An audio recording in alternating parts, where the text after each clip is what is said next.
Assalamualaikum warahmatullahi wabarakatuh. Selamat pagi teman-teman semua. Balik lagi bersama kami kelompok 12. Nah, kelompok 12 disusun oleh Citra Elmiza Aryani dengan BP 1830403016 dan Fatia Rahmi Aisyah dengan BP 1830403030 bersama dosen pengampu Ibu Elsa Fitri Amran, S.MM.M.SI.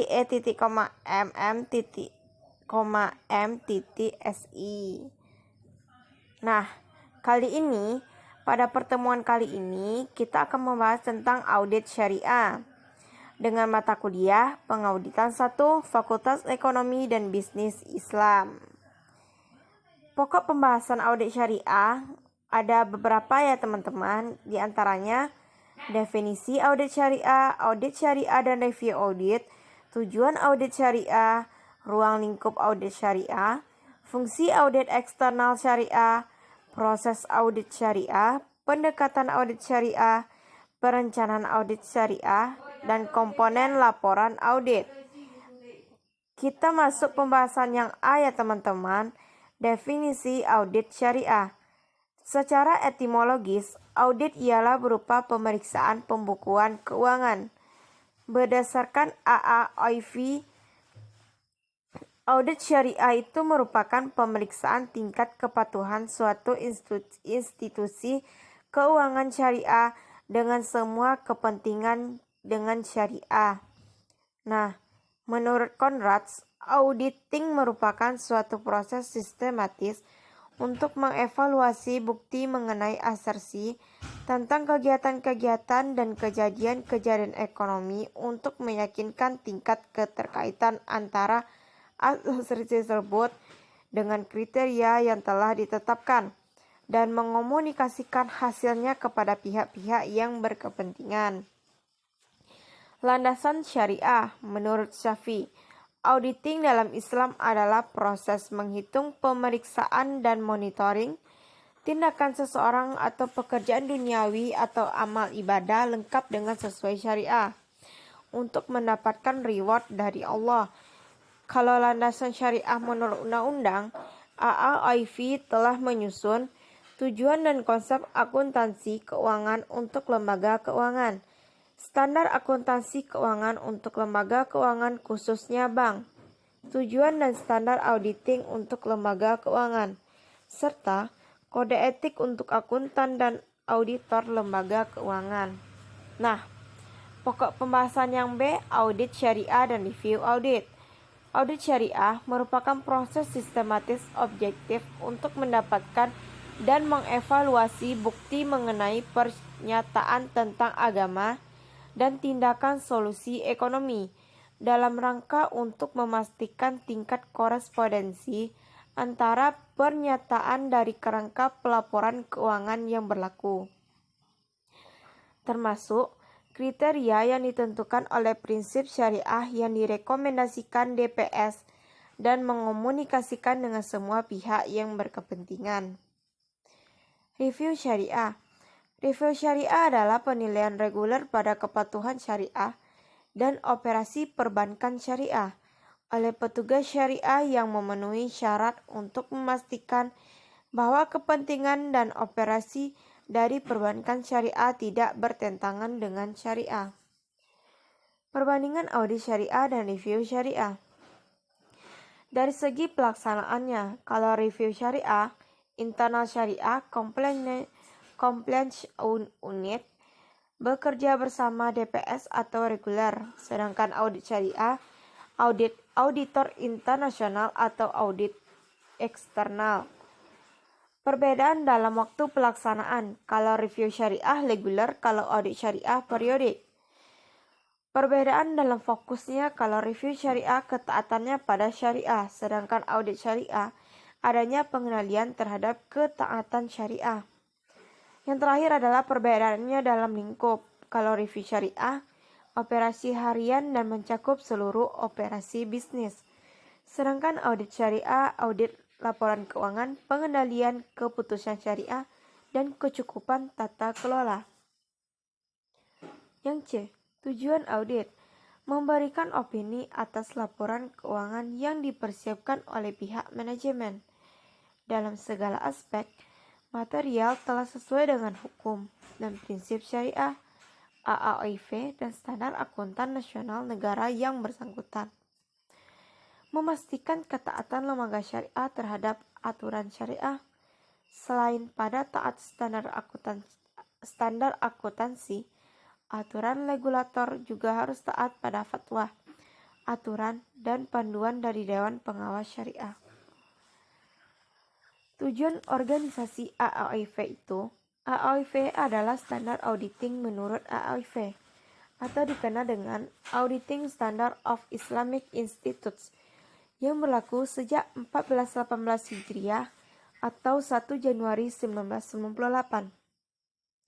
Yang mana tujuan dari organisasi Auditing Standard of Islamic Institute atau AAIV ini, yang pertama mengembangkan pemikiran akuntansi dan auditing yang relevan dengan lembaga keuangan, menyamakan pemikiran akuntansi yang auditing yang relevan kepada lembaga keuangan, dan penerapannya melalui pelatihan, seminar, penerbitan jurnal yang berkaitan dengan hasil riset.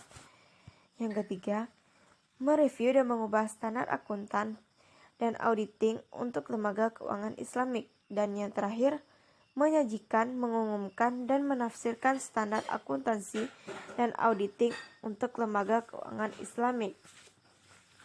Yang D, atau pokok pembahasan yang selanjutnya, yaitu yang D, ruang lingkup audit syariah.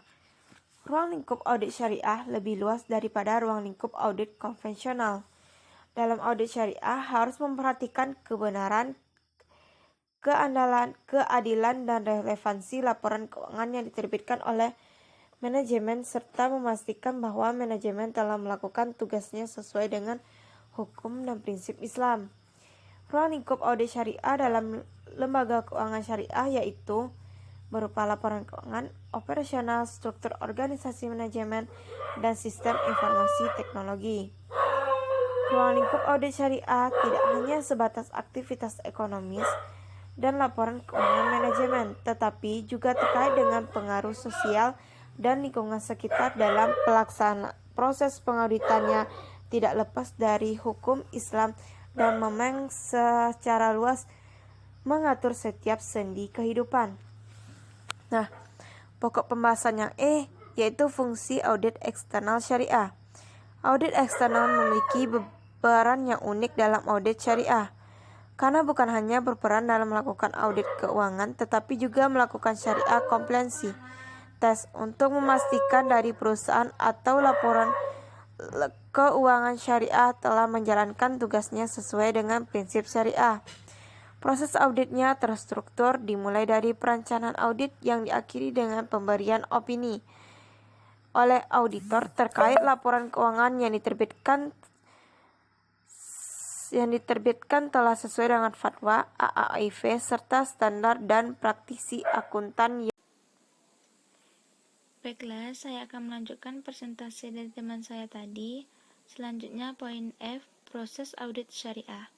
Proses auditing syariah merupakan cara-cara yang harus ditempuh seseorang atau lembaga dalam melaksanakan tugasnya.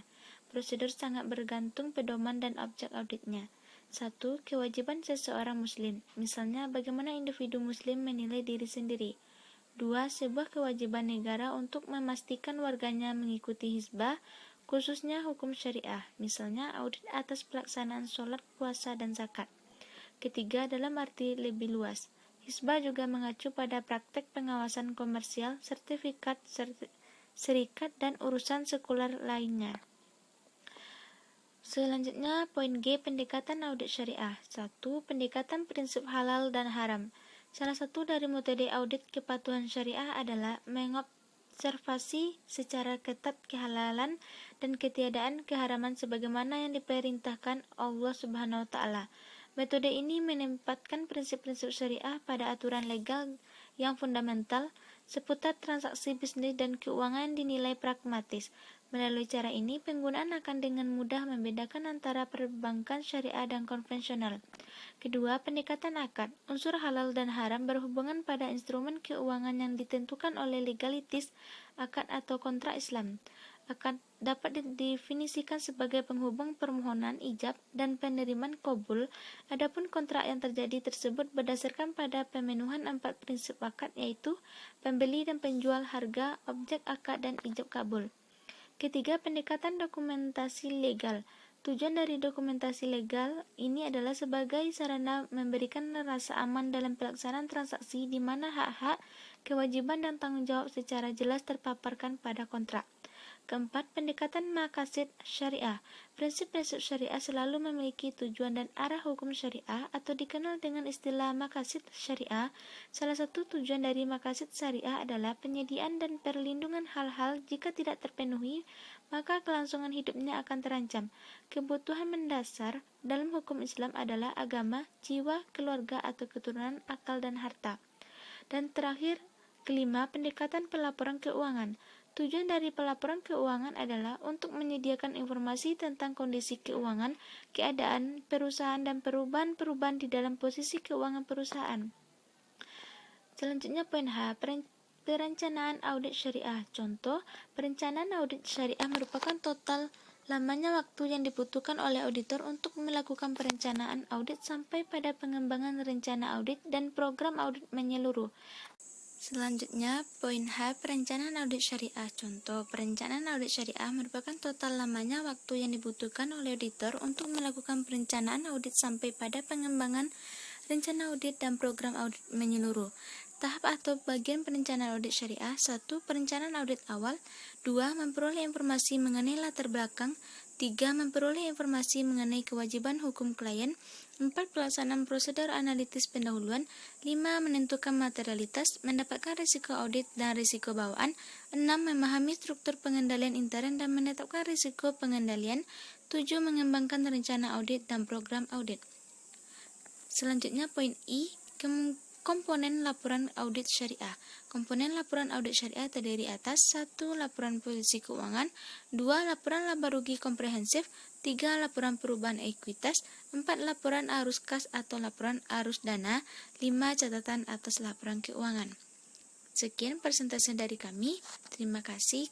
Assalamualaikum warahmatullahi wabarakatuh.